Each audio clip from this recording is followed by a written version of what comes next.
Salam sejahtera bagi kita semua. Marilah kita sejenak mendengarkan firman Tuhan. Karena itu ingatlah bagaimana engkau telah menerima dan mendengarnya. Turutilah itu dan bertobatlah. Karena jikalau engkau tidak berjaga-jaga, aku akan datang seperti pencuri dan engkau tidak tahu pada waktu manakah aku tiba-tiba datang kepadamu. Wahyu 3 ayat 3. Kitab Wahyu memberitahukan kita perihal hidup jemaat Sardis. Hidup tetapi mati, pertanda yang buruk.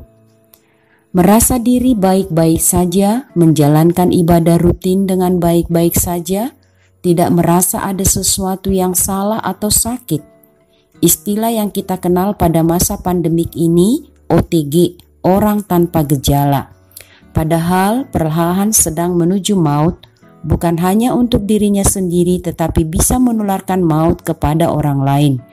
Bahaya yang paling besar adalah merasa aman-aman saja, merasa baik-baik saja, hidup tetapi mati, tidak menyadari bahaya apa yang sedang terjadi.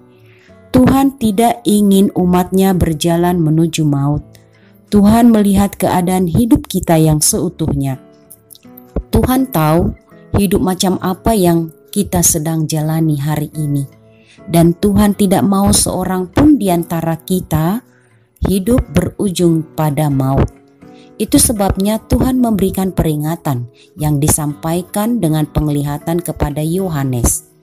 Pesannya agar semua umatnya bangun, bangkit, menyadari keadaan mereka dan kembali berbenah diri, menanggalkan kebiasaan buruk.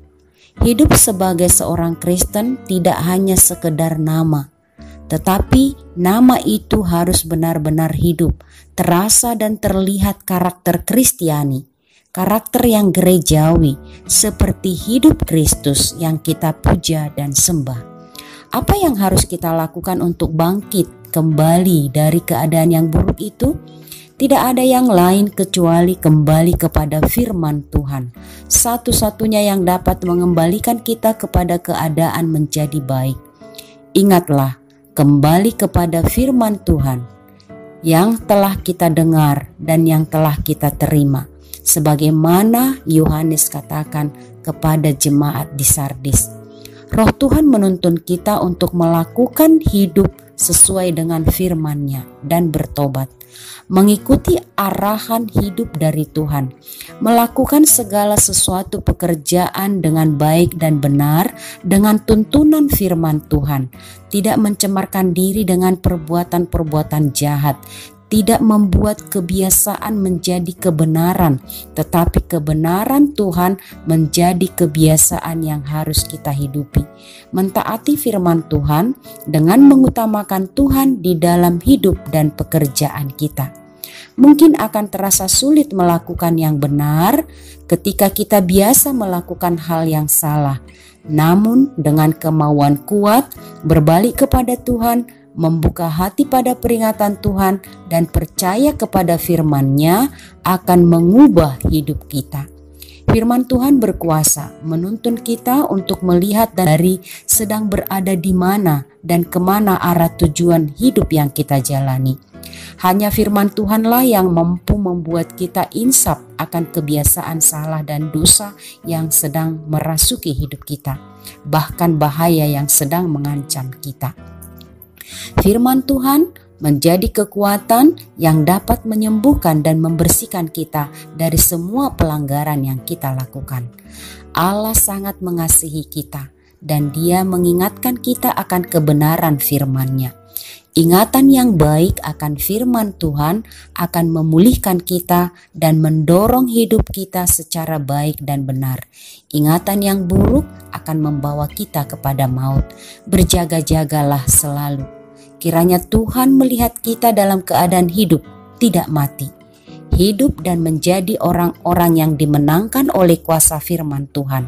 Menjalani hidup dengan membangun persekutuan, dan ketika Tuhan datang, kita ditemukannya sebagai seorang yang dimenangkan. Amin. Kita berdoa.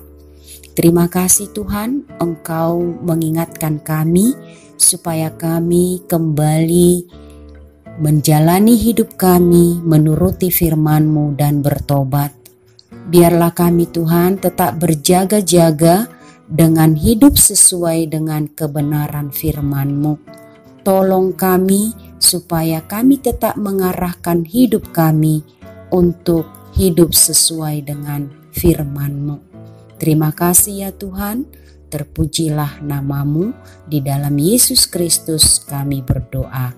Amin. Tuhan Yesus memberkati kita.